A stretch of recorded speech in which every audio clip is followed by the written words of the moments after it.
ಮಳೆಯಲ್ಲಿ ಕಾಗೆಯ ಒಂಟರಿ ಜೀವನ. ಅದು ಮಳೆಗಾಲ. ಮೋಡಗಳೆಲ್ಲಾನು ತುಂಬಾ ಕಪ್ಪಾಗಿ ಬದಲಾಗಿತ್ತು. ತಂಪಾದ ಗಾಳಿನೂ ಬೀಸ್ತಾ ಇತ್ತು. ಈ ವಾತಾವರಣ ಪಕ್ಷಿಗಳಿಗೆ ತುಂಬಾನು ಇಷ್ಟ ಆಗಿತ್ತು. ಮಳೆಗಾಲ ಬರ್ತಾ ಇದೆ ಅನ್ನೋದ್ರಿಂದ ಪಕ್ಷಿಗಳು ಎಲ್ರು ಕೂಡ ಅವ್ರ ಮನೆಗಳನ್ನೆಲ್ಲ ಸರಿ ಮಾಡ್ಕೋ ಕೆಲಸ ಮಾಡ್ತಾ ಇದ್ರು. ಒಂದಿನ ಬೆಳಿಗ್ಗೆ ಸಮಯ ತುನಿಗುಬ್ಬಚ್ಚಿ, ಚೋಟುಗಿಳಿ, ಕುಹುಬಾತು, ಲೂಸಿ ಪಾರಿವಾಳ ಹಾಗೂ ಅವರ ಮಕ್ಕಳಾದ ಬನ್ನುಗಿಳಿ, ಬುಜ್ಜಿಗುಬ್ಬಚ್ಚಿ ಎಲ್ರು ಒಂದ್ ಮರದ ಕೆಳಗಡೆ ಕೂತ್ಕೊಂಡಿದ್ರು. ಮಳೆಗಾಲಕ್ಕೋಸ್ಕರ ಏನೇನೋ ಏರ್ಪಾಡುಗಳನ್ನ ಮಾಡ್ಕೊಳ್ಬೇಕು ಅನ್ನೋದಕ್ಕೋಸ್ಕರ ಎಲ್ರೂ ಅದ್ರ ಬಗ್ಗೆನೇ ಅಲ್ಲಿ ಕೂತ್ಕೊಂಡು ಮಾತಾಡ್ತಾ ಇದ್ರು. ನೋಡಿದ್ಯಾ ಚಿಚ್ಚು, ಈ ಸಲ ಮಳೆ ತುಂಬಾ ಜೋರಾಗಿ ಬರುತ್ತೆ ಅನ್ಕೋತೀನಿ. ಮೋಡಗಳು ನೋಡಿ ಎಷ್ಟೊಂದು ಗಟ್ಟಿಯಾಗಿದೆ. ಇವಾಗ್ಲೇ ನಾವು ನಮ್ಮ ಮನೆಯನ್ನು ಸರಿಯಾಗಿ ಜೋಪಾನ ಮಾಡದಿದ್ರೆ ಆಮೇಲೆ ತುಂಬಾ ಕಷ್ಟವಾಗುತ್ತೆ. ನಾನು ನನ್ನ ಮನೆಯನ್ನು ಬೇಗ ಸರಿಪಡಿಸ್ಕೋಬೇಕು. ಚೋಟುಗಿಳಿ ನಗುತ್ತಾ, ಹೌದು ತುನಿ, ನಿನ್ನೆ ರಾತ್ರಿ ಬೀಸಿದ ಗಾಳಿಗೆ ನನ್ನ ಮನೆಯ ಅಂಚೆಲ್ಲ ಹಾರಿ ಹೋಗ್ಬಿಟ್ಟಿದೆ. ನಿನ್ನೆ ರಾತ್ರಿ ನಮ್ಮ ಬನ್ನು ಅದರಿಂದನೇ ಸರಿಯಾಗಿ ನಿದ್ರೆ ಮಾಡ್ಲಿಲ್ಲ. ಈ ರೀತಿ ಸಂದರ್ಭದಲ್ಲಿ ನಾವೆಲ್ಲರೂ ಒಬ್ರಿಗೊಬ್ರು ಸಹಾಯ ಮಾಡ್ಕೊಂಡು ಸರಿ ಮಾಡಿದ್ರೆ ಬೇಗ ಸರಿಯಾಗುತ್ತೆ. ಬನ್ನುಗಿಳಿ ಉತ್ಸಾಹದಿಂದ, ಹೌದಮ್ಮ, ನಾನು ಬುಜ್ಜಿ ಇಬ್ರು ಕಾಡಿಗೆ ಹೋಗಿ ತುಂಬಾ ಹುಲ್ಲುಗಳು, ಎಲೆ, ಸೊಪ್ಪು ಎಲ್ಲ ತಗೊಂಬರ್ತೀವಿ. ನೀವೆಲ್ಲರೂ ಸೇರಿ ಮನೆನ ತುಂಬಾ ಚೆನ್ನಾಗಿ ಗಟ್ಟಿಯಾಗಿ ಕಟ್ಟಿ. ಬುಜ್ಜಿ ಸಂತೋಷದಿಂದ, ಹೌದಮ್ಮ, ನಾನು ಬನ್ನುಗೆ ಸಹಾಯ ಮಾಡ್ತೀನಿ. ಲೂಸಿ ಆಂಟಿಯವರ ಮನೆ ತುಂಬಾ ಅಪಾಯದಲ್ಲಿ ಇದೆ ಅಲ್ವಾ? ನಾನು ಕೂಡ ಬನ್ನು ಜೊತೆ ಕಾಡಿಗೆ ಹೋಗಿ ಹುಲ್ಲೆಲ್ಲ ತಂದು ಅವರಿಗೆ ಸಹಾಯ ಮಾಡ್ತೀನಿ. ಮಕ್ಕಳು ಹೇಳಿದನ್ನ ಕೇಳಿ ಲೂಸಿ ತುಂಬಾ ಸಂತೋಷದಿಂದ, ಎಷ್ಟು ಒಳ್ಳೆ ಮಕ್ಕಳು ನೀವು. ಈ ವಯಸ್ಸಲ್ಲೇ ಒಬ್ರಿಗೊಬ್ರು ಸಹಾಯ ಮಾಡಬೇಕು ಅನ್ಕೊಂಡಿದ್ದೀರಾ. ತುನಿ, ನಾನು ಕೂಡ ನಿಮ್ ಜೊತೆ ಬರ್ತೀನಿ. ಮಳೆಕಾಲ ಆರಂಭ ಆಗ್ಲಿಕ್ಕೆ ಮೊದಲೇ ನಾವೆಲ್ಲರೂ ಒಟ್ಟಿಗೆ ಸೇರಿ ನಮ್ಮ ಮನೆನ ಸರಿಪಡಿಸ್ಕೋಬೇಕು. ಇಲ್ಲದಿದ್ರೆ ಕಷ್ಟನೇ. ಹಾಗೆ ಅವರೆಲ್ಲರೂ ಸಂತೋಷವಾಗಿ ಮಾತಾಡ್ತಾ ಇದ್ದ ಆ ಸಮಯದಲ್ಲಿ ಚಿಚುಕಾಗೆ ತನ್ನ ಮಗನಾದ ಚಿನ್ನುಕಾಗೆಯ ಜೊತೆ ಅಲ್ಲಿಗೆ ಬರ್ತಾ ಇದ್ಲು. ಚಿಚುಕಾಗೆಯ ಮುಖದಲ್ಲಿ ಗರ್ವ, ಅಹಂಕಾರ ಇದೆಲ್ಲಾನು ಸ್ಪಷ್ಟವಾಗಿ ಕಾಣಿಸ್ತಾ ಇತ್ತು. ಎಲ್ಲ ಜೊತೆ ಸೇರಿ ಬದುಕೋದ್ರಲ್ಲಿ ಅವಳಿಗೆ ಇಷ್ಟನೇ ಇರ್ಲಿಲ್ಲ. ಯಾವಾಗ್ಲೂ ಒಂಟರಿ ಜೀವನ ಬಾಳ್ಬೇಕು ಅಂತ ಅನ್ಕೊಳ್ಳೋಳು ಅವಳು. ಆವಾಗ ಚಿಚುಕಾಗೆ ಅಲ್ಲಿಗೆ ಬಂದು, ಏನ್ ತುನಿ, ಎಲ್ಲರೂ ಬೆಳಿಗ್ಗೆನೆ ಇಲ್ಲಿ ಕೂತ್ಕೊಂಡು ಏನೋ ಸಮಾವೇಶ ಮಾಡ್ತಾ ಇದ್ದೀರಾ? ಓಹೋ, ಒಬ್ರಿಗೊಬ್ರು ಸಹಾಯ ಮಾಡ್ಕೊಂಡು ಕೆಲಸ ಮಾಡ್ಕೊಳ್ಳೋಣ ಅಂತನಾ? ನನಗೆ ಯಾರ ಸಹಾಯನೂ ಬೇಕಾಗಿಲ್ಲ. ನಾನು ಎಲ್ಲನೂ ಒಬ್ಳೆ ಮಾಡ್ಕೋತೀನಿ. ಚೋಟು ಸ್ವಲ್ಪ ಕೋಪದಿಂದ, ಏನ್ ಚಿಚ್ಚು, ಬರ್ತಾನೆ ದುರಂಕಾರಿಯಾಗಿ ಮಾತಾಡ್ತಾ ಇದ್ದೀಯಾ? ಮಳೆಕಾಲ ಆರಂಭ ಆಗ್ಲಿಕ್ಕೆ ಮುಂಚೆ ಎಲ್ಲರೂ ಒಬ್ರಿಗೊಬ್ರು ಸಹಾಯ ಮಾಡ್ಕೊಂಡು ಮನೆ ಕಟ್ಟೋಣ ಅನ್ಕೊಂಡಿದ್ದೀವಿ. ದೊಡ್ಡವರು ಹೇಳಿದ್ದಾರೆ 10 ಕೈ ಸೇರಿದ್ರೇನೆ ಸಾಧ್ಯ ಅಂತ. ಆವಾಗ ಚಿಚುಕಾಗೆ ಅಹಂಕಾರದಿಂದ, ಹಾ, ನಿಮ್ಮ ಹಾಗೆ ನನಗೆ ಯಾರ ಸಹಾಯನೂ ಬೇಕಾಗಿಲ್ಲ. ನನ್ನ ಮೈಯಲ್ಲಿ ಗಟ್ಟಿಮುಟ್ಟಾದ ಶಕ್ತಿ ಇದೆ. ನನ್ನಿಂದ ಏನ್ ಬೇಕಾದ್ರೂ ಮಾಡ್ಕೋತೀನಿ. ನಾನು ನನ್ನ ಚಿನ್ನುಗೆ ಕೂಡ ಅದೇ ರೀತಿ ಹೇಳ್ಕೊಟ್ಟು ಬೆಳೆಸಿದೀನಿ. ಯಾರ ಸಹಾಯನೂ ತಗೋಬೇಡ, ಒಬ್ನೇ ಎಲ್ಲ ಮಾಡ್ಲಿಕ್ಕೆ ಕಲ್ತ್ಕೊ ಅಂತ ನಾನು ನನ್ನ ಮಗ ಸೇರಿ ಎಲ್ಲ ಮಾಡ್ಕೋತೀವಿ. ಚಿನ್ನುಕಾಗೆ ಬೇಜಾರಿಂದ ತನ್ನ ತಾಯಿಯನ್ನು ನೋಡಿ, ಅಮ್ಮ, ಆದ್ರೆ ಬನ್ನು, ಬುಜ್ಜಿ ಇಬ್ರು ಕಾಡಿಗೆ ಹೋಗಿ ಹುಲ್ಲು ತರ್ತಾರಂತೆ. ನಾನು ಕೂಡ ಅವ್ರ ಜೊತೆ ಹೋಗ್ತೀನಮ್ಮ. ನನಗೆ ತುಂಬಾನೇ ಬೋರ್ ಆಗ್ತಿದೆ. ಚಿಚುಕಾಗೆ ಕೋಪದಿಂದ ಚಿನ್ನುವಿನ ತಲೆ ಮೇಲೆ ಹೊಡೆದು, ಬಾಯಿ ಮುಚ್ಚೋ ಹುಚ್ಚು ಹುಡುಗನೇ. ನಾನು ಎಷ್ಟು ಸಲ ಹೇಳಿದ್ದೀನಿ ಇನ್ನೊಬ್ಬರ ಸಹಾಯ ಬೇಡ ಅಂತ. ಅವರು ನಮ್ಗಿಂತ ಚೀಪ್ ಆದವ್ರ ಕಣೋ. ನಾವು ಅವ್ರ ಹತ್ರನೇ ಹೋಗ್ಬಾರ್ದು. ನಮಗೆ ಸರಿಸಮಾನವಾಗಿ ಇರೋರ್ ಜೊತೆನೆ ಮಾತ್ರ ನಾವು ಫ್ರೆಂಡ್ಶಿಪ್ನ ಮಾಡ್ಕೋಬೇಕು. ಇಂಥವ್ರ ಹತ್ರನೇ ನಾವು ಹೋಗ್ಬಾರ್ದು. ಇವರ ಸಹಾಯ ನಮ್ಗೆ ಬೇಕಾಗಿಲ್ಲ. ಟೊನಿ ತುಂಬಾ ಬೇಜಾರಿಂದ, ಚಿಚ್ಚು, ಹಾಗೆಲ್ಲ ಮಾತಾಡ್ಬೇಡ. ನಾವು ಕಷ್ಟದಲ್ಲಿ ಇರುವಾಗ ನಮಗೆ ಸಹಾಯ ಮಾಡೋದು ಗೆಳೆಯರು ಮಾತ್ರನೇ. ಅದು ಕೂಡ ಮುಖ್ಯವಾಗಿ ಈ ಮಳೆ ಕಾಲದಲ್ಲಿ. ಏನಾದರೂ ಮಳೆ ಜಾಸ್ತಿ ಬಂದು ನಮ್ಗೇನಾದರೂ ತೊಂದರೆ ಆದ್ರೆ ನಮಗೆ ಎಲ್ಲರೂ ಒಟ್ಟಿಗಿದ್ರೇನೆ ಸರಿ. ನಿನ್ ಮನೆ ಕೂಡ ಹೇಗಿದೆ ನೋಡು, ಸರಿ ಮಾಡೋಣ. ಚಿಚುಕಾಗೆ ತುಂಬಾ ಅಹಂಕಾರದಿಂದ, ತುನಿ, ನನ್ ಮನೆ ಬಗ್ಗೆ ಮಾತಾಡುವ ಅರ್ಹತೆ ಸ್ವಲ್ಪ ಕೂಡ ನಿನಗೆ ಇಲ್ಲ. ನನ್ ಮನೆ ತುಂಬಾನೇ ಸ್ಟ್ರಾಂಗ್. ನಿಮ್ಮ ಮನೆ ಹಾಗೆ ಗುಡಿಸಲು ಮನೆ ಅಲ್ಲ ಅಲ್ವಾ ನನ್ ಮನೆ. ಎಷ್ಟೇ ಮಳೆ ಗಾಳಿ ಬಂದ್ರೂ ಕೂಡ ನನ್ ಮನೆಗೆ ಯಾವ ಅಪಾಯನೂ ಆಗೋದಿಲ್ಲ. ನಾನು ರಾಣಿ ರೀತಿ ಜೀವನ ಮಾಡ್ತೀನಿ.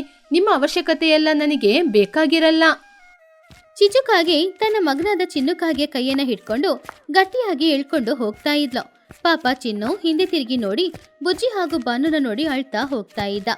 ಚಿಚುಕಾಗೆಯ ಪ್ರವರ್ತನೆ ನೋಡಿ ಪಕ್ಷಿಗಳು ಎಲ್ರೂ ಬೇಜಾರು ಮಾಡ್ಕೊಳ್ತಿದ್ದಾಗ ಆವಾಗ್ಲೇ ಮಹಿ ಹದ್ದು ಅಲ್ಲಿಗೆ ಬಂತು. ನೋಡಿದ್ರ ತುನಿ, ಆ ಚಿಚ್ಚುಗೆ ಎಷ್ಟು ದುರಂಕಾರ ಅಂತ. ಅವಳಿಗೆ ಯಾರ ಸಹಾಯನೂ ಬೇಡ ಅಂತ ಹೇಳ್ತಾ ಇದ್ದಾಳೆ. ಒಂದಲ್ಲ ಒಂದಿನ ಖಂಡಿತವಾಗಿ ಈ ಸಮಯದಲ್ಲಿ ಅವಳು ನಮ್ಮ ಜೊತೆ ಸಹಾಯ ಕೇಳ್ಕೊಂಡು ಬರ್ತಾಳೆ. ಯಾರು ಇದ್ರ ಬಗ್ಗೆ ಆಲೋಚನೆ ಮಾಡಬೇಡಿ. ಹೌದೌದು, ಮಗಿ ಹೇಳೋದು ನಿಜಾನೇ. ಮಕ್ಕಳೇ, ನೀವು ಹುಷಾರಾಗಿರಿ. ನೀವು ಬನ್ನಿ, ನಾವೆಲ್ಲ ಜೊತೆ ಸೇರಿ ಕಾಡಿಗೆ ಹೋಗೋಣ. ಹಾಗೆ ದೊಡ್ಡವರು ಹಾಗೂ ಮಕ್ಕಳು ಎಲ್ಲರೂ ಸೇರಿ ಅಡವಿಗೆ ಹೋಗಿ ಅಲ್ಲಿ ತುಂಬಾನೇ ಗಟ್ಟಿಯಾಗಿರುವ ಸೌದೆಗಳನ್ನ ತಗೊಂಡ್ ಬಂದು ಹಾಗೇನೆ ಅಲ್ಲಿ ಸಿಗುವ ಬಲವಾದ ಬಳ್ಳಿಗಳಿಂದ ಒಬ್ರಿಗೊಬ್ರು ಸಹಾಯ ಮಾಡಿಕೊಂಡು 2 ದಿನಗಳಲ್ಲಿ ಅವರ ಮನೆಗಳನ್ನೆಲ್ಲ ಅವರು ಸರಿಯಾಗಿ ಏರ್ಪಾಡು ಮಾಡಿದ್ರು. ಎಷ್ಟೇ ಜೋರಾಗಿ ಮಳೆ ಬಂದ್ರೂ ಕೂಡ ಮಳೆ ನೀರು ಮನೆಯೊಳಗಡೆ ಬೀಳದೆ ಇರಕ್ಕೆ ಎಲ್ಲ ಏರ್ಪಾಡುಗಳು ನಡೀತು.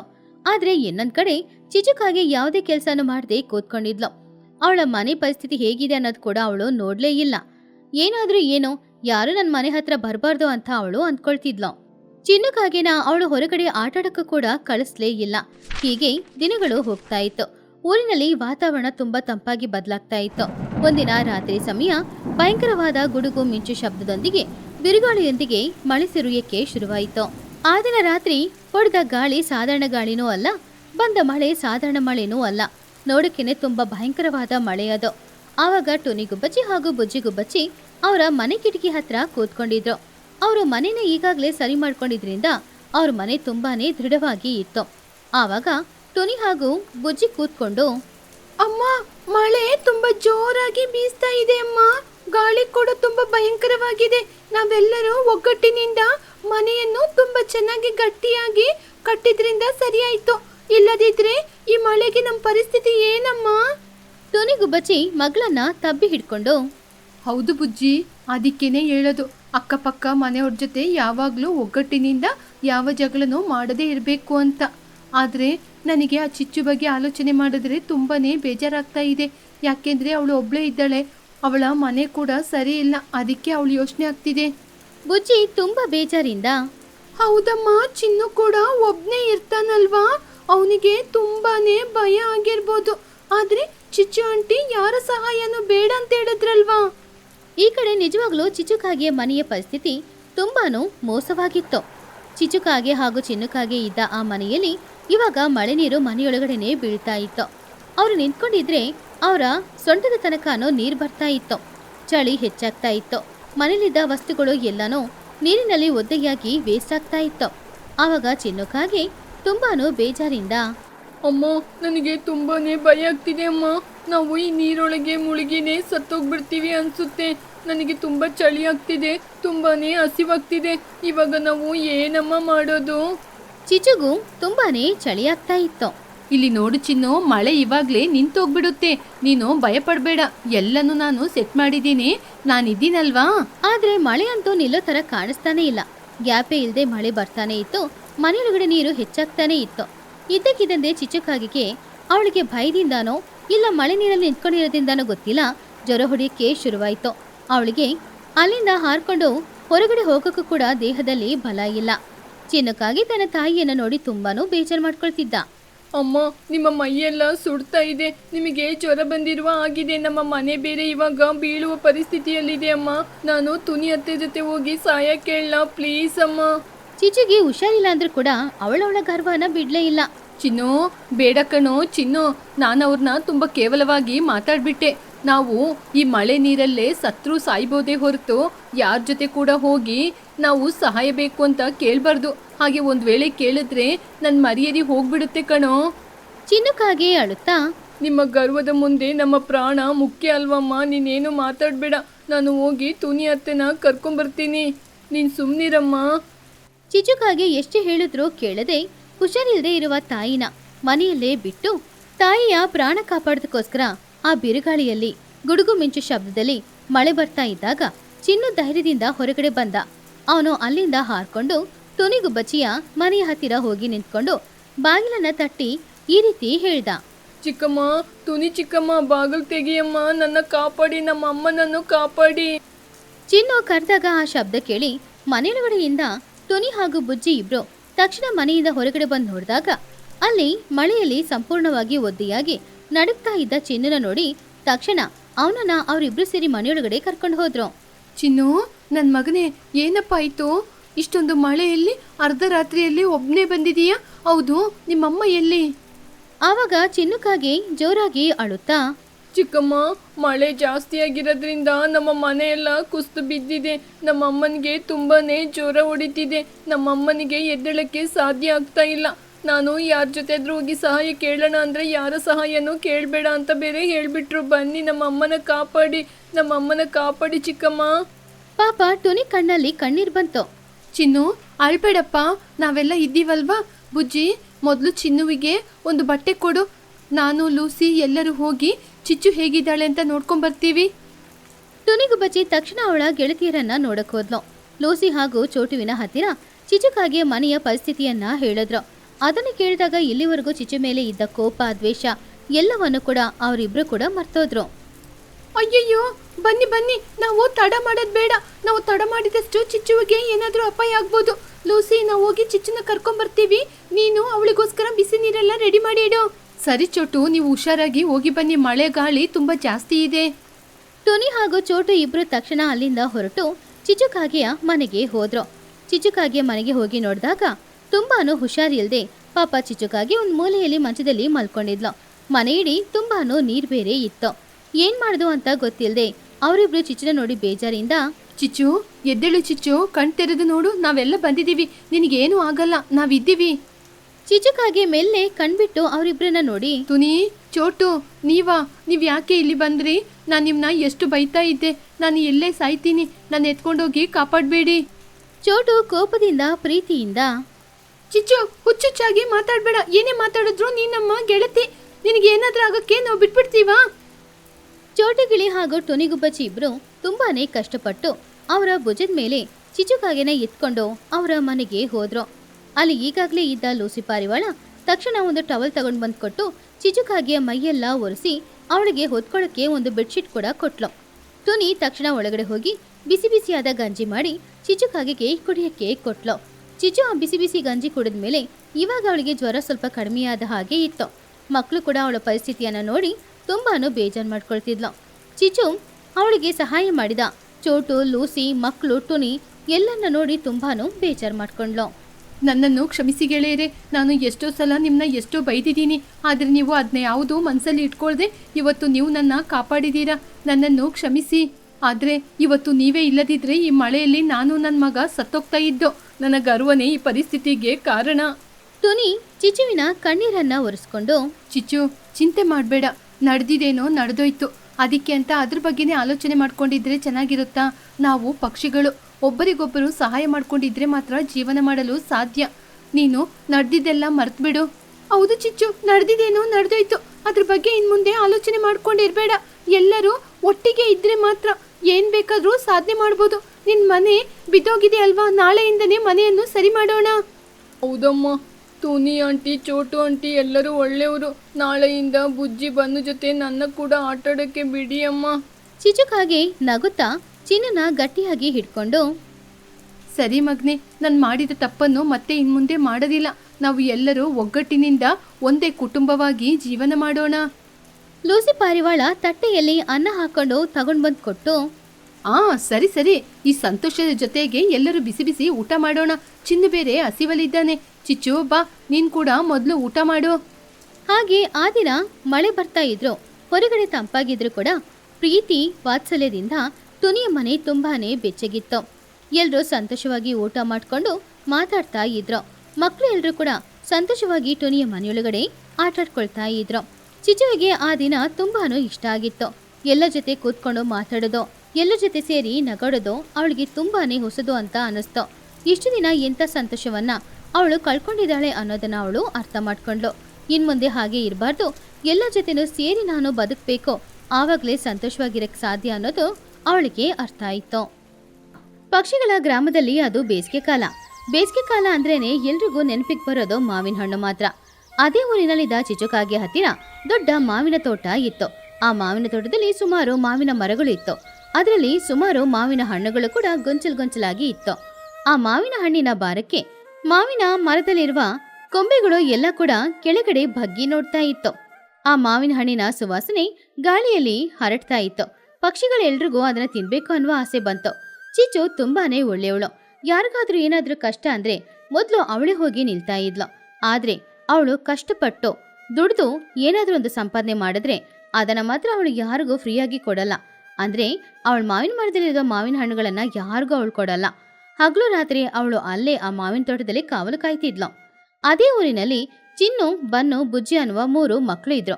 ಅವರು ಆಟ ಆಡೋದು ಒಟ್ಟಿಗೇನೆ, ಊಟ ಮಾಡೋದು ಒಟ್ಟಿಗೇನೆ. ಒಂದಿನ ಮಧ್ಯಾಹ್ನದ ಸಮಯ ಅವ್ರ 3 ಜನನು ಆಟ ಆಡ್ತಾ ಇದ್ದಾಗ ಹಾಗೆ ಹಾರ್ಕೊಂಡು ಚಿಚುಕಾಗಿಯ ಮಾವಿನ ತೋಟಕ್ಕೆ ಬಂದ್ರು. ಆ ಮಾವಿನ ತೋಟದಲ್ಲಿ ಬೀಸ್ತಾ ಇದ್ದ ಗಾಳಿಯಲ್ಲಿ ಆ ಮಾವಿನ ಹಣ್ಣಿನ ಪರಿಮಳ ಕೂಡ ಬೆರೆಸಿತ್ತು. ಆದ್ರಿಂದ ಆ ಮಾವಿನ ಹಣ್ಣಿನ ಪರಿಮಳಕ್ಕೆ ಬುಜ್ಜಿ ಹಾಗೂ ಬನ್ನುಗೆ ಮಾವಿನ ಹಣ್ಣು ತಿನ್ಬೇಕು ಅಂತ ತುಂಬಾನೇ ಆಸೆಯಾಯಿತು. ಅವರು ಮರದಲ್ಲಿದ್ದ ಆ ಮಾವಿನ ಹಣ್ಣುಗಳನ್ನ ನೋಡ್ತಾ ಇದ್ರು. ಹೇಗಾದ್ರೂ ಒಂದೇ ಒಂದು ಮಾವಿನ ಹಣ್ಣಾದ್ರೂ ಇವತ್ತು ತಿನ್ಲೇಬೇಕು ಅಂತ ಅಂದ್ಕೊಳ್ತಾ ಇದ್ದಾಗ ಚಿನ್ನು, ನೀವು ಇಲ್ಲೇ ಇರಿ, ನಾನು ಹೋಗಿ ನಮ್ಮ ಅಮ್ಮನ ಜೊತೆ ಮಾತಾಡಿ ಬರ್ತೀನಿ. ಹಾಗಂತ ಹೇಳಿ ಚಿನ್ನು ಮನೆಯೊಳಗಡೆ ಹೋದ. ಅವನು ಹೋದ್ಮೇಲೆ ಬನ್ನು, ಬುಜ್ಜಿ ಇಬ್ರು ಕೂಡ ಆ ಮಾವಿನ ಮರಗಳಲ್ಲಿ ಇದ್ದ ಆ ಮಾವಿನ ಹಣ್ಣುಗಳು ಎಲ್ಲವನ್ನು ಅವರಿಬ್ರು ನೋಡ್ತಾ ಇದ್ರು. ಬುಜ್ಜಿ, ಆ ಮರದಲ್ಲಿರುವ ಹಣ್ಣು ನೋಡ್ಲಿಕ್ಕೆ ಎಷ್ಟೊಂದು ಸುಂದರವಾಗಿ ಕಾಣಿಸ್ತಾ ಇದೆ. ಅದರ ವಾಸನೆಗೆ ಅದನ್ನ ನೋಡುವಾಗನೇ ತಿನ್ಬೇಕು ಅನ್ಸುತ್ತೆ ಅಲ್ಲ. ಅದನ್ನ ಕುಯ್ದು ತಿಂದ್ರೆ ಅದರ ರುಚಿ ಎಷ್ಟೊಂದು ಅದ್ಭುತವಾಗಿರುತ್ತೆ. ಆ ಹಣ್ಣನ್ನ ನೋಡಿದ್ಮೇಲೆ ಅದನ್ನ ತಿನ್ಬೇಕು ಅನ್ಸುತ್ತೆ. ಆ ಹಣ್ಣನ್ನ ನೋಡಿ ನನ್ನ ಕಾಲು ಈ ಸ್ಥಳದಿಂದ ಆ ಕಡೆ ಈ ಕಡೆ ಹೋಗ್ತಾನೆ ಇಲ್ಲ. ಆ ಹಣ್ಣನ್ನ ನೋಡಿದ್ಮೇಲೆ ನನ್ನ ನಾನೇ ಮರ್ತಿದ್ದೀನಿ. ಇಷ್ಟೊಂದು ಅದ್ಭುತವಾದ ಸುವಾಸನೆ ಬರುವಂತ ಹಣ್ಣನ್ನು ನನ್ನ ಜೀವನದಲ್ಲಿ ನಾನು ನೋಡ್ಲೇ ಇಲ್ಲ ಬನ್ನು. ಪರವಾಗಿಲ್ಲ ಬುಜ್ಜಿ, ಇವತ್ತು ಆ ಮರದಲ್ಲಿರುವ ಹಣ್ಣನ್ನು ನಾವಿವತ್ತು ತಿಂದಾಗಲೇಬೇಕು. ಚಿನ್ನು ಬಂದ ತಕ್ಷಣ ಅವ್ರ ತಾಯಿ ಜೊತೆ ಕೇಳಿ ಒಂದು ಹಣ್ಣು ಕೇಳೋಣ. ಮರದಲ್ಲಿ ಇಷ್ಟೊಂದು ಹಣ್ಣಿರುವಾಗ ನಮಗೆ ತಿನ್ಲಿಕ್ಕೆ ಒಂದು ಹಣ್ಣು ಕೊಡೋದಿಲ್ವಾ ಏನು? ಸ್ವಲ್ಪ ಸಮಯದಲ್ಲಿ ಚಿನ್ನು ಮನೆಯಿಂದ ಹೊರಗಡೆ ಬಂದ. ಚಿನ್ನು ಬರುವಾಗ ಬುಜ್ಜಿ ಹಾಗೂ ಬನ್ನು ಆಸೆಯಿಂದ ಕಾಯ್ತಾ ಇದ್ರು. ಲೇ ಚಿನ್ನು, ನಿಮ್ಮ ಮರದಲ್ಲಿ ಇಷ್ಟೊಂದು ಹಣ್ಣುಗಳಿದೆ ಅಲ್ವಾ? ಅದರಲ್ಲಿ ನಿಮ್ಮ ಅಮ್ಮನ ಜೊತೆ ಕೇಳಿ ನಮಗೆ ಒಂದು ಹಣ್ಣು ಕೊಡು. ನಮಗೆ ಹಣ್ಣನ್ನ ನೋಡಿದ್ಮೇಲೆ ಈ ಜಾಗದಿಂದ ಹೋಗ್ಲಿಕ್ಕೆ ಮನ್ಸೇ ಇಲ್ಲ. ಪ್ಲೀಸ್ ಕಣ, ನಿಮ್ಮ ಅಮ್ಮನ ಜೊತೆ ಕೇಳಿ ಕೊಡು. ಅದನ್ನು ಕೇಳಿದಾಗ ಚಿನ್ನು ಮುಖ ಬಾಡಿ ಹೋಯ್ತು. ಅವನು ಹೆದರ್ಕೊಂಡು ಸುತ್ತಮುತ್ತ ನೋಡ್ತಾ ಇದ್ದ. ಅಯ್ಯಯ್ಯೋ, ನಮ್ಮಮ್ಮನ ಜೊತೆ ಕೇಳಿಕೊಡದ? ನಮ್ಮಮ್ಮ ಮಾವಿನಕಾಯಿ ವಿಚಾರದಲ್ಲಿ ತುಂಬಾ ಕಠಿಣವಾಗಿ ನಡ್ಕೋತಾರೆ. ನನಗೆ ಕೇಳಿದ್ರೇನೆ ಕೊಡೋದಿಲ್ಲ, ಅಂಥದ್ರಲ್ಲಿ ನಿಮಗೆ ಕೇಳಿದ್ರೆ ಖಂಡಿತವಾಗಿ ನಮ್ಮಮ್ಮ ಕೊಡೋದೇ ಇಲ್ಲ. ಚಿನ್ನಗಾಗಿ ಹಾಗೆ ಹೇಳಿದನ್ನ ಕೇಳಿ ಬನ್ನು ಹಾಗೂ ಬುಜ್ಜಿ ಇಬ್ರು ಕೂಡ ತುಂಬಾನೇ ಬೇಜಾರು ಮಾಡ್ಕೊಂಡ್ರು. ಅದೇ ಬೇಜಾರೊಂದಿಗೆ ಅವರಿಬ್ರು ಅವರವರ ಮನೆಗೆ ವಾಪಸ್ ಹೋದ್ರು. ಬುಜ್ಜಿ ಅವಳ ತಾಯಿಯಾದ ಟುನಿ ಹತ್ರ, ಬನ್ನು ಅವನ ತಾಯಿಯಾದ ಚೋಟು ಹತ್ರ ಚಿಚುಕಾಗಿಯ ಮಾವಿನ ತೋಟದ ಬಗ್ಗೆ, ಚಿನ್ನು ಹಿಡಿದ ವಿಷಯದ ಬಗ್ಗೆ ಹೇಳಿದ್ರು. ಅಮ್ಮ, ಚಿಚ್ಚು ಆಂಟಿ ತೋಟದಲ್ಲಿ ಮಾವಿನ ಮರದಲ್ಲಿ ಹಣ್ಣುಗಳಿದೆ. ನನಗೆ ಒಂದು ಹಣ್ಣು ಬೇಕೇ ಬೇಕಮ್ಮ. ಚಿಚ್ಚು ಆಂಟಿ ಜೊತೆ ಕೇಳಿದ್ರೆ ಅವ್ರು ಕೊಡೋದಿಲ್ಲ ಅಂತ ಚಿನ್ನು ಕೂಡ ಹೇಳ್ದ. ಸರಿ ಬುಜ್ಜಿ, ಚಿಚ್ಚುವಿನ ತೋಟದಲ್ಲಿ ಹಣ್ಣುಗಳು ಚೆನ್ನಾಗಿ ಬೆಳೆದಿದೆ ಅಂತ ಎಲ್ಲರೂ ಹೇಳ್ತಾ ಇದ್ದಾರೆ. ನಾಳೆ ಚಿಚ್ಚು ಆಂಟಿ ಜೊತೆ ಕೇಳಿ ನಾನು ಕುಯ್ದು ಕೊಡ್ತೀನಿ. ಹಾಗೆ ಚೋಟು ಕೂಡ ನಾನ್ ನಾಳೆ ತಗೊಂಡ್ ಬರ್ತೇನೆ ಅಂತ ಹೇಳಿ ಬನ್ನಿಗೆ ಮಾತ್ ಕೊಟ್ಲು. ಮರುದಿನ ಬೆಳಗ್ಗೆ ಚೋಟು, ಮಹಿ, ಟುನಿ, ಕುಹು, ಲೂಸಿ ಎಲ್ರೂ ಸೇರಿ ಚಿಚುಕಾಗಿಯ ಮಾವಿನ ತೋಟಕ್ಕೆ ಹೋದ್ರು. ಅಲ್ಲಿ ಮರದಲ್ಲಿದ್ದ ಮಾವಿನ ಹಣ್ಣುಗಳನ್ನ ನೋಡಿ ಅವರು ಎಲ್ರೂ ಆಶ್ಚರ್ಯ ಪಡ್ತಿದ್ರು. ಆವಾಗ್ಲೇ ಚಿಚುಕಾಗಿ ಕೂಡ ಅಲ್ಲಿಗೆ ಬಂದ್ಲು. ಏನ್ ಚಿಚ್ಚು, ಈ ವರ್ಷ ನಿನ್ನ ಮರದಲ್ಲಿ ಹಣ್ಣುಗಳು ತುಂಬಾ ಚೆನ್ನಾಗಿ ಬೆಳೆದಿದೆ. ಇದರ ವಾಸನೆ ಊರಿನವರೆಗೆ ಬರ್ತಿದೆ. ಈ ವರ್ಷ ಬಿದ್ದ ಮಳೆಗೆ ಬೆಳೆ ಕೂಡ ತುಂಬಾ ಚೆನ್ನಾಗಿ ಬೆಳೆದು ಬಂದಿದೆ. ನಾನು ಪಟ್ಟಂತಹ ಕಷ್ಟಕ್ಕೆ ತಕ್ಕ ಪ್ರತಿಫಲ ಸಿಕ್ಕಿದೆ. ಚಿಚ್ಚು, ನೆನೆ ನನ್ ಮಕ್ಕಳು ಇಲ್ಲಿ ಬಂದು ಈ ಹಣ್ಣುಗಳನ್ನ ನೋಡಿ ಬೇಕು ಬೇಕು ಅಂತ ಒಂದೇ ಗೋಳು, ಮಕ್ಕಳಿಗೋಸ್ಕರ ಒಂದು ಹಣ್ಣು ಕೊಡ್ಬೋದಾ ಚಿಚ್ಚು? ನನ್ನ ಬನ್ನು ಕೂಡ ಹಣ್ಣು ಬೇಕು ಬೇಕು ಅಂತ ಒಂದೇ ಆಟ ಮಾಡ್ತಾ ಇದ್ದ, ಅವನಿಗೂ ಸೇರ್ಸಿ ಕೊಡು. ಅದನ್ನು ಕೇಳಿದಾಗ ಚಿಚುವಿನ ಮುಖ ಸ್ವಲ್ಪ ಸೀರಿಯಸ್ ಆಗಿ ಬದಲಾಯಿತು. ಏನು, ನಾನು ಇಷ್ಟೊಂದು ಕಷ್ಟಪಟ್ಟು ನಿಮಗೆ ಸುಮ್ನೆ ಕೊಡ್ಲಿಕ್ಕ ಮರದಲ್ಲಿ ಹಣ್ಣುಗಳನ್ನ ಬೆಳೆಸಿಟ್ಟಿದ್ದೀನಿ. ನಾನು ಎಷ್ಟು ಕಷ್ಟಪಟ್ಟಿದ್ದೀನಿ, ಸುಮ್ನೆ ಕೊಡಕ್ಕೆ ಇದೇನಿದು? ಹಾಗೆ ಈ ಮಾವಿನ ಹಣ್ಣು ಬೇಕೇ ಬೇಕು ಅಂದ್ರೆ ಅದಕ್ಕೆ ಒಂದು ರೇಟ್ ಇದೆ. ರೇಟಾ? ಏನ್ ಚಿಚ್ಚು, ನಮ್ಮ ಊರಿನವಳಾಗಿ ನಿನ್ನ ಗೆಳೆಯರಾಗಿ ನಮ್ ಜೊತೆನೆ ರೇಟ್ ಕೇಳ್ತೀಯ? ಸರಿ, ಎಷ್ಟು ಹಣ? ಚಿಚ್ಚು ಸ್ವಲ್ಪ ಹೊತ್ತು ಯೋಚನೆ ಮಾಡಿ ತುಂಬಾನು ಹೆಮ್ಮೆಯಿಂದ, ನಿಮಗೆ ಒಂದು ಹಣ್ಣು ಕೊಡ್ಬೇಕಂದ್ರೆ ನನಗೆ 100 ಧಾನ್ಯಗಳು ಬೇಕು. ನೀವು ಅಷ್ಟೊಂದು ಧಾನ್ಯಗಳ ಬಿತ್ತನೆಯನ್ನು ಕೊಟ್ರೆ ಮಾತ್ರ ನಾನ್ ನಿಮಗೋಸ್ಕರ ಕೊಡೋದು, ಇಲ್ಲದಿದ್ರೆ ಇಲ್ಲ. ಆ ರೇಟನ್ನು ಕೇಳಿದಾಗ ಅಲ್ಲಿದ್ದವರು ಎಲ್ರೂ ತುಂಬಾ ಆಶ್ಚರ್ಯಪಟ್ರು. ಏನ್ ಚಿಚ್ಚು, ಏನ್ ಮಾತಾಡ್ತಾ ಇದೀಯಾ? 100 ಧಾನ್ಯಗಳನ್ನ ನಿನಗೋಸ್ಕರ ಕೊಡ್ಬೇಕಾ? ಆ 100 ಧಾನ್ಯಗಳಿಗೋಸ್ಕರ ಈ ಕಾಡಿನಲ್ಲಿ ಇಷ್ಟು ದಿನ ನಾವು ಎಷ್ಟೊಂದು ಕಷ್ಟಪಟ್ಟಿರ್ತೀವಿ. ಹಾಗೆ ಕೊಟ್ಟು ಯಾರಿಂದ ತಗೊಳ್ಳೋದು ಸಾಧ್ಯ? ನೀನು ಬೆಲೆನ ಅಷ್ಟೊಂದು ಜಾಸ್ತಿ ಹೇಳಿದ್ರೆ ನಮ್ಮಿಂದ ಕೊಡಲು ಸಾಧ್ಯನಾ? ರೇಟ್ ಎಲ್ಲ ಕಡಿಮೆ ಮಾಡಕ್ಕೆ ಆಗೋದಿಲ್ಲ. ಬೇಕಂದ್ರೆ ತಗೊಳ್ಳಿ, ಬೇಡ ಅಂದ್ರೆ ಹಾಗೇನೆ ಹೋಗಿ. ಚಿಚ್ಚು ಬೆಲೆ ಕಡಿಮೆ ಮಾಡ್ಲಿಲ್ಲ ಅನ್ನೋದ್ರಿಂದ ಅಷ್ಟು ಬೆಲೆ ಕೊಟ್ಟು ಮಾವಿನ ಹಣ್ಣು ತಗೊಳಕ್ಕಾಗಲ್ಲ ಅಂತ ಪಕ್ಷಿಗಳು ಎಲ್ರು ಕೂಡ ಅವಳ ತೋಟದಿಂದ ಹೊರಗಡೆ ಬಂದ್ಬಿಟ್ರು. ಮನೆಗೆ ಹೋಗಿ ಮಕ್ಳತ್ರನೂ ನಡೆದ ವಿಷಯನೇ ಹೇಳಿ ಹಣ್ಣು ತಗೊಂಡ್ ಬರಕ್ಕಾಗ್ಲಿಲ್ಲ ಅಂತ ಹೇಳಿದ್ರು. ತಾಯಿಯಂದಿರು ಬರೀ ಕೈಯಲ್ಲಿ ಬಂದಿರೋದನ್ನ ನೋಡಿ ಮಕ್ಕಳು ಕೂಡ ತುಂಬಾನೇ ಬೇಜಾರ್ ಮಾಡ್ಕೊಂಡ್ರು. ಆದ್ರೂ ಹೇಗಾದ್ರೂ ಒಂದೇ ಒಂದು ಮಾವಿನ ಹಣ್ಣಾದ್ರೂ ತಿನ್ಬೇಕು ಅಂತ ಅವರಿಬ್ರು ನಿರ್ಧಾರ ಮಾಡಿದ್ರು. ಆ ದಿನ ಸಂಜೆ ಸಮಯ ಬುಜ್ಜಿ ಹಾಗೂ ಬನ್ನು ಇಬ್ರು ಕೂಡ ಚಿಚುವಿನ ಮಾವಿನ ತೋಟಕ್ಕೆ ಹೋದ್ರು. ಅಲ್ಲಿ ಚಿಚುಕಾಗಿ ಮಾವಿನ ಹಣ್ಣುಗಳನ್ನ ಎಣಿಸ್ತಾ ಇದ್ಲು. ಆಂಟಿ, ನಮಗೆ ಮಾವಿನ ಹಣ್ಣು ಅಂದ್ರೆ ತುಂಬಾ ಇಷ್ಟ ಆಂಟಿ. ಆ ಸುವಾಸನೆಗೆ ನಮ್ಮಿಂದ ಹಣ್ಣನ್ನ ತಿನ್ಬೇಕು ಅನ್ಸುತ್ತೆ. ನಮಗೆ ಒಂದು ಹಣ್ಣು ಕೊಡ್ತೀರಾ? ನಿಮ್ಮ ಹೆತ್ತವ್ರ ಜೊತೆ ನಾನು ಬೆಳಿಗ್ಗೆನೆ ಹೇಳಿದ್ದೆ ಅಲ್ವಾ, 100 ಧಾನ್ಯಗಳು ಕೊಟ್ರೆ ಮಾತ್ರ ನಾನು ಹಣ್ಣು ಕೊಡ್ತೀನಿ ಅಂತ. ಆಂಟಿ, ನಮಗೆ ಧಾನ್ಯದ ಬಗ್ಗೆ ಎಲ್ಲ ಏನು ಗೊತ್ತಿಲ್ಲ. ಆದ್ರೆ ನೀವು ಯಾವ ಕೆಲಸ ಹೇಳಿದ್ರು ನಾವು ಖಂಡಿತ ಮಾಡ್ತೀವಿ. ಅದಕ್ಕೆ ಬದಲಾಗಿ ನಮಗೆ ಹಣ್ಣು ಕೊಟ್ರೆ ಸಾಕು. ಪ್ಲೀಸ್ ಆಂಟಿ, ಹಣ್ಣು ಕೊಡಿ. ಚಿಚುಕಾಗಿ ಸ್ವಲ್ಪ ಹೊತ್ತು ಯೋಚನೆ ಮಾಡಿದ್ಲು. ಮಾವಿನ ತೋಟದಲ್ಲಿ ಸುಮಾರು ಮಾವಿನ ಹಣ್ಣುಗಳು ಇತ್ತು. ಅದನ್ನ ಕೊಯ್ಬೇಕು ಅಂದ್ರೆ ಸುಮಾರು ಸಮಯ ಆಗುತ್ತೆ. ಅದು ಅವಳೊಬ್ಳಿಂದ ಆಗಲ್ಲ. ಮಕ್ಳನ್ನ ಇಟ್ಕೊಂಡು ಮಾಡ್ಬೋದಲ್ವಾ ಅಂತ ಅವಳ ಮನ್ಸಲ್ಲಿ ಅಂದ್ಕೊಂಡ್ಲು. ಸರಿ ಮಕ್ಳೇ, ನೀವು ಇಷ್ಟು ದೂರ ಕೇಳೋದ್ರಿಂದ ನಿಮಗೆ ಹಣ್ಣು ಕೊಡ್ಲಿಕ್ಕೆ ನಾನು ಒಪ್ಕೋತೀನಿ. ಆದ್ರೆ ಒಂದು ವಿಚಾರ, ನನ್ ಮರದಲ್ಲಿ ಇಷ್ಟೊಂದು ಹಣ್ಣುಗಳು ಇದೆ ಅಲ್ವಾ, ಈ ಹಣ್ಣನ್ನ ನಿಧಾನವಾಗಿ ಜೋಪಾನವಾಗಿ ಕುಯ್ದು ನೆಲದ ಮೇಲೆ ತಾಗದ ಹಾಗೆ ಭದ್ರವಾಗಿ ತಗೊಂಡೋಗಿ ಮನೆಯೊಳಗೆ ಜೋಡಿಸ್ಬೇಕು. ನೀವು ಹಾಗೆ ಮಾಡಿದ್ರೆ ಖಂಡಿತವಾಗಿ ನಿಮಗೆ ತಿನ್ಲಿಕ್ಕೆ ಒಂದು ಹಣ್ಣು ಕೊಡ್ತೀನಿ. ಮಕ್ಕಳು ಚಿಚು ಹೇಳಿದನ್ನ ಕೇಳಿ ಸರಿ ಅಂತ ಒಪ್ಕೊಂಡ್ರು. ಆಮೇಲೆ ಮರದ ಮೇಲೆ ಹತ್ತಿ ಒಂದೊಂದು ಮಾವಿನ ಹಣ್ಣನ್ನ ಕೊಯ್ದು ಅದನ್ನ ಜೋಪಾನವಾಗಿ ಆ ತೋಟದಲ್ಲೇ ಇದ್ದ ಚಿಕ್ಕ ಗುಡಿಸಲಿನ ಒಳಗಡೆ ತಗೊಂಡು ಹೋಗಿ ಒಂದೊಂದಾಗಿ ಇಡ್ತಾ ಇದ್ರು. ಬಿಸಿಲು ತುಂಬಾನೇ ಜಾಸ್ತಿ ಇತ್ತು. ಆ ಮಾವಿನ ಹಣ್ಣಿನ ಭಾರ ಕೂಡ ತುಂಬಾನೇ ಹೆಚ್ಚಾಗಿತ್ತು. ಆದ್ರೆ ಒಂದೊಂದಾಗಿ ತಗೊಂಡು ಹೋಗಿ ಇಡಕ್ಕೆ ಮಕ್ಕಳು ತುಂಬಾ ಕಷ್ಟಪಡ್ತಾ ಇದ್ರು. ಆದ್ರೆ ಒಂದೇ ಒಂದು ಮಾವಿನ ಹಣ್ಣನಾದ್ರೂ ತಿನ್ಬೇಕು ಅನ್ನುವ ಆಸೆಯಿಂದ ಎಷ್ಟೇ ಟಯರ್ಡ್ ಆದ್ರೂ ಕೂಡ ಅವರಿಬ್ರು ಕಷ್ಟಪಟ್ಟು ಆ ಕೆಲಸನ ಮಾಡ್ತಾನೆ ಇದ್ರು. ಹಾಗೆ ಸಮಯನೂ ಹೋಗ್ತಾ ಇತ್ತು. ಮಕ್ಳಿಬ್ರು ಕಷ್ಟಪಡ್ತಾನೆ ಇದ್ರು. ಸ್ವಲ್ಪ ಸಮಯದಲ್ಲಿ ಕತ್ಲಾಗಕ್ಕೂ ಶುರುವಾಯ್ತು. ಮಕ್ಕಳು ಇವಾಗ ಒಂದು 100 ಲೆಕ್ಕದಲ್ಲಿ ಹಣ್ಣುಗಳನ್ನ ಕೊಯ್ದು ತಗೊಂಡ್ ಬಂದು ಇಟ್ಕೊಂಡಿದ್ರು. ಪಾಪ ಅವ್ರಿಗೆ ಇವಾಗ ಕೆಲಸ ಮಾಡಕ್ಕಾಗಲ್ಲ. ಕೈಕಾಲೆಲ್ಲ ನೋವಾಗ್ತಾ ಇತ್ತು. ಆದ್ರಿಂದ ಅವರು ಚಿಚುಕಾಗಿ ಹತ್ತಿರ ಬಂದ್ರು. ಮಕ್ಳೇ, ಈ ಕಡೆ ಬನ್ನಿ, ಕತ್ತಲಾಗ್ತಿದೆ, ಕೆಲಸ ನಿಲ್ಸಿ. ಚಿಚುಕಾಗಿ ಮನೆಯೊಳಗಡೆ ಹೋದ್ಲು. ಮಕ್ಳಿಬ್ರು ಕೂಡ ಹೊರಗಡೆ ಒಂದು ಮಾವಿನ ಹಣ್ಣಿಗೋಸ್ಕರ ಕಾಯ್ತಾ ಇದ್ರು. ಹೀಗಿರುವಾಗ ಚಿಚುಕಾಗಿ 2 ಬುಟ್ಟಿ ತುಂಬಾ ಇರುವ ಮಾವಿನ ಹಣ್ಣುಗಳನ್ನು ತಗೊಂಡ್ ಬಂದು ಮಕ್ಕಳ ಮುಂದ್ಗಡೆ ಇಟ್ಲು. ಅದನ್ನ ನೋಡಿ ಮಕ್ಳಿಬ್ರು ಕೂಡ ತುಂಬಾನೇ ಆಶ್ಚರ್ಯಪಟ್ರು. ಬನ್ನಿ ಮಕ್ಳೇ, ನಿಮ್ಮಿಬ್ಬರಿಗೂ ಒಂದೊಂದು ಕುಕ್ಕೆ ತುಂಬಾ ಹಣ್ಣು ಕೊಡ್ತೀನಿ. ಈ ಹಣ್ಣನ್ನ ನೀವು ಮನೆಗೆ ತಗೊಂಡೋಗಿ. ಚಿಚು ಹೇಳಿದ ಮಾತುಗಳನ್ನ ಮಕ್ಳಿಂದ ನಂಬಕ್ಕಾಗ್ಲೇ ಇಲ್ಲ. ಯಾಕಂದ್ರೆ ಅವ್ರ ಕಣ್ಣನ್ನೇ ಅವರಿಂದ ನಂಬಕ್ಕಾಗ್ಲಿಲ್ಲ. ಆಂಟಿ, ನಮಗೆ ಹಣ್ಣನ್ನ ಕೊಡ್ತಾ ಇರೋದು ನೀವಾ? ಇಷ್ಟೊಂದು ಹಣ್ಣು ಕೊಡ್ತಾ ಇದ್ದೀರಾ? ನಾವು ನಂಬಕ್ಕಾಗ್ತಿಲ್ಲ. ನಮ್ಮ ಅಮ್ಮನವರು ಬೆಳಿಗ್ಗೆ ಬಂದು ನಿಮ್ ಜೊತೆ ಕೇಳಿದಾಗ ಅವರಿಗೆ ಹಣ್ಣೇ ಕೊಡ್ಲಿಲ್ಲ. ನಮಗೆ ಇಷ್ಟು ಹಣ್ಣು ಕೊಡ್ತಿದ್ದೀರಾ? ಹೌದು ಆಂಟಿ, ನಮ್ಮ ಅಮ್ಮನವ್ರು ಬಂದು ಕೇಳಿದಾಗ ರೇಟ್ ಹೇಳಿದ್ರಿ, ಆದ್ರೆ ನಮಗೆ ಇಷ್ಟೊಂದು ಹಣ್ಣು ಕೊಡ್ತಾ ಇದ್ದೀರಲ್ವಾ ಆಂಟಿ? ಆವಾಗ ಚಿಚು ತುಂಬಾ ಪ್ರೀತಿಯಿಂದ, ಹೌದು ಮಕ್ಳೇ, ನಾನು ಜಿಪುಣಿ ಆಗಿರ್ಬೋದು, ಆದ್ರೆ ಯಾರಿಗೂ ಕಷ್ಟಪಡದೆ ಯಾವುದು ಕೊಡುವುದಿಲ್ಲ. ಹೌದು ಮಕ್ಳೇ, ಕಷ್ಟಪಡದೆ ನನ್ನ ಬಳಿ ಬಂದವರಿಗೆ ನಾನು ಏನೂ ಕೊಡೋದಿಲ್ಲ. ಆದ್ರೆ ಬೆಳಿಗ್ಗೆ ನಿಮ್ಗೆ ಕೆಲಸ ಕೊಟ್ಟಾಗ ಆ ಕೆಲಸವನ್ನು ಎಷ್ಟೊಂದು ನಿಧಾನವಾಗಿ ಜೋಪಾನವಾಗಿ ನೀವು ಮಾಡಿದ್ರಿ ಅಂತ ನಾನು ಗಮನಿಸಿದೆ. ಅದಕ್ಕೋಸ್ಕರನೇ ನಿಮ್ಮ ಕಷ್ಟದ ಪ್ರತಿಫಲವಾಗಿ ನಿಮಗೋಸ್ಕರ ಈ ಹಣ್ಣನ್ನು ಕೊಡ್ತಾ ಇದ್ದೀನಿ. ಕಷ್ಟಪಟ್ಟು ಕೆಲಸ ಮಾಡೋರ್ನ ನೋಡಿದ್ರೆ ನಂಗೆ ತುಂಬಾ ಇಷ್ಟ. ಈ ಹಣ್ಣು ನಿಮ್ಮ ಕಷ್ಟಕ್ಕೆ ತಕ್ಕ ಪ್ರತಿಫಲವಾಗಿ ಕೊಡ್ತಿದ್ದೀನಿ. ಚಿಚುಕಾಗಿ ಹೇಳಿದನ್ನ ಕೇಳಿ ಮಕ್ಳಿಬ್ರು ತುಂಬಾನೇ ಸಂತೋಷಪಟ್ರು. ಚಿಚುಕಾಗಿ ಹತ್ತಿರ ಆ ಮಾವಿನ ಹಣ್ಣು ಕೊಟ್ಟಿದ್ದಕ್ಕೆ ತುಂಬಾನೇ ಧನ್ಯವಾದ ಅಂತ ಹೇಳಿ ಆ 2 ಬುಟ್ಟಿ ಮಾವಿನ ಹಣ್ಣುಗಳನ್ನ ಎತ್ಕೊಂಡು ಅವರು ಕಷ್ಟಪಟ್ಟು ಊರಿನ ಮಧ್ಯಕ್ಕೆ ಬಂದ್ರು. ಅಲ್ಲಿ ಒಂದು ಮರದ ಕೆಳಗಡೆ ಕೂತ್ಕೊಂಡು ಆ ಹಣ್ಣುಗಳನ್ನ ತಿನ್ಬೇಕು ಅಂತ ಅಂದ್ಕೊಳ್ಳುವಷ್ಟರಲ್ಲಿ ಆವಾಗ್ಲಲ್ಲಿಗೆ ಮಹಿ ಹದ್ದು, ಚೋಟುಗಿಡಿ, ಕುಹುಬಾತು, ತುನಿಗು ಬಚ್ಚಿ, ಲೂಸಿ ಪಾರಿವಾಳ ಎಲ್ರು ಬಂದು ಆ ಹಣ್ಣುಗಳನ್ನ ನೋಡಿ ಆಶ್ಚರ್ಯಪಟ್ರು. ಮಕ್ಳೇ, ಇಷ್ಟೊಂದು ಹಣ್ಣು ನಿಮಗೆ ಎಲ್ಲಿಂದ ಸಿಕ್ತು? ಬೆಳಿಗ್ಗೆ ನಾವು ಕೇಳಿದಾಗ ಕೊಡದಿರುವ ಚಿಚ್ಚು ನೀವು ಕೇಳಿದಾಗ ಹೇಗೆ ಕೊಟ್ಲು? ಬುಜ್ಜಿ ಬನ್ನು ಅವರು ಕಷ್ಟಪಟ್ಟು ಕೆಲಸ ಮಾಡಿದ ಬಗ್ಗೆ, ಚಿಚುಕಾಗಿ ಅವರಿಗೆ ಹೇಳಿದ ಬಗ್ಗೆ ಎಲ್ಲಾನು ಹೇಳಿದ್ರು. ಅಮ್ಮ, ಚಿಚ್ಚು ಆಂಟಿ ಜಿಪುಣಿ ಏನು ಇಲ್ಲಮ್ಮ.